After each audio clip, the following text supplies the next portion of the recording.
part of me that respects that. I can really kind of get into that. But then what do you do on like day 3 of that? It's, day 1 and 2 were all planned out. And then day 3, you start going, wait a minute. A lot of humans get self-worth from their job. I know that is a terribly controversial thing to say now. And I know that people think that if humans were freed from the need of having to work, then they would just be beautiful, magical creatures that would, during the pandemic, everybody was like, well, if people didn't have to work, they would go out and start community gardens and they would do this and do that. And okay, during the pandemic, everybody was off. I didn't see any community gardens.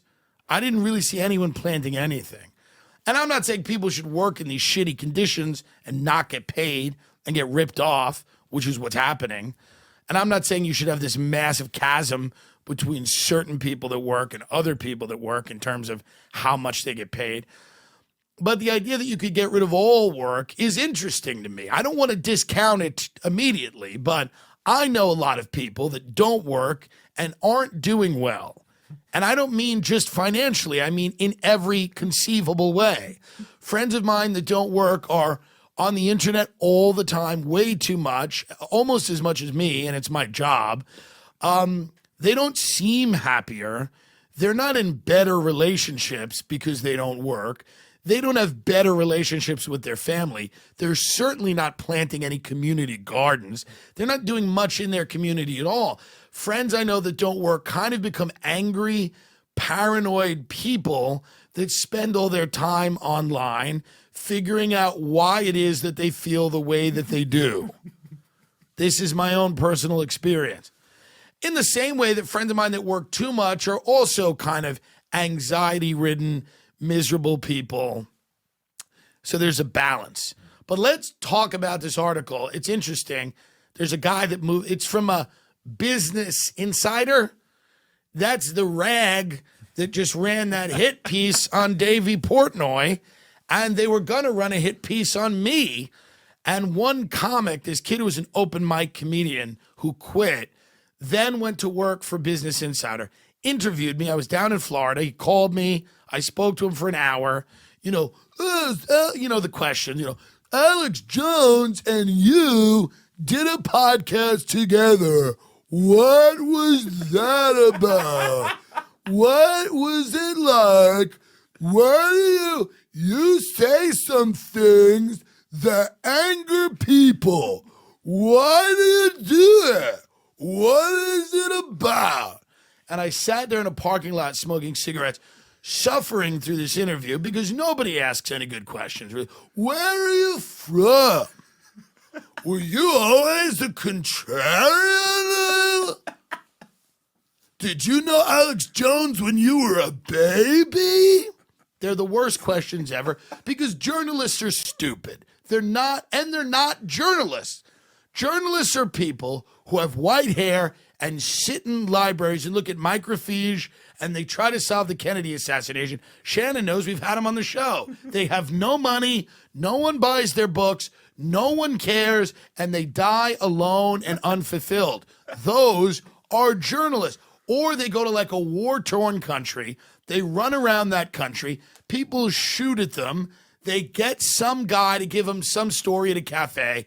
They win a Pulitzer Prize. A year later, no one cares. They get diagnosed with cancer because they were too close to like live ammunition, and they die alone and unfulfilled. This is what journalists are. And then you have stenographers, meaning that they just write down things the government wants them to say. Those people have big houses. They're on TV a lot. They write books that are always put out there. They're in the front of the bookstore. And it's like, it's just a picture of, God only knows, Winston Churchill or FDR. And they're like, they wrote a history of him, which someone else wrote. They just kind of grabbed it. It's ghostwritten. They said, the greatest generation, Tom Brokaw, any of those guys. And their books are pushed because they don't make any trouble. They don't cause any problems. And they're, and they lie, like Brian Williams, the guy who just made things up and he lies. And they all lie because no one catches them. And lying is like a drug. You get intoxicated with doing it if nobody catches you. And so those are the class of journalists. And then you have these like New York media types who like write for these glorified blogs, and they don't have any money, and they eat ramen, and they live on the floor, and they have a degree from like Syracuse University or some other embarrassing school. Oh, the Newhouse School of Journalism is good. Who cares? Or Columbia, which is an Ivy or whatever. And these people are so mad that they don't have talent. They're so, and so they love other people that don't have talent. So they love unfunny comedians. They love it. And they write stories like, who's the next biatch? Because they have no talent. And they go, where can I go to find people that, like me, are incredibly deficient in any noticeable skill? And they find them and they go, these are 25 comedians that you're going to know. And they get in this little group of people and no one cares and they don't have any money. And they get angry at people like Dave Portnoy because he's, again, has a media operation and he's taking eyeballs away from people like from ESPN and bigger platforms that are losing eyeballs to Barstool Sports. In the same way that our Patreon's like the number 2 in America, there are people that lose eyeballs and ears or whatever to us because they enjoy this show. So the New York media types, and it's not, and I don't mean Jews, so don't tweet at me. And because there's a lot of Christians doing this too, shamefully. And probably a few I'm kidding. The Scientologists they figured it out. Mm-hmm. But the New York media, because New York is the media capital of the world, these people they always have it out for people like Rogan, and because these guys are independent operations are threats. They're big threats. That's why I don't run away from the media. You can call me media all day. I don't really care. I think it's funny media.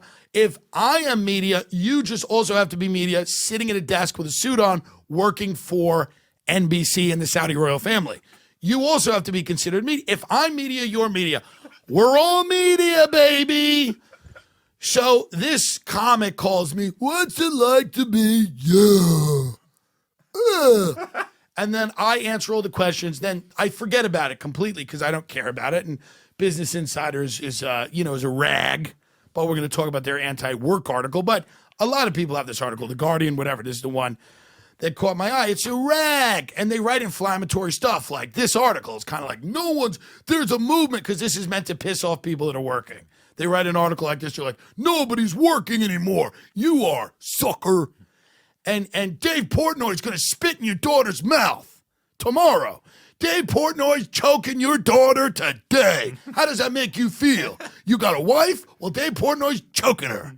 He's choking women in Nantucket. He's running around Nantucket, grabbing every woman he sees at the farmer's market and spitting down the throat. Untrue. Doesn't seem to be what's happening, okay? I did go to Barstool Sports, and he spit in my mouth. It was a bit, I think. It was a joke. I don't know. He spit in my mouth and said pig and then walked away.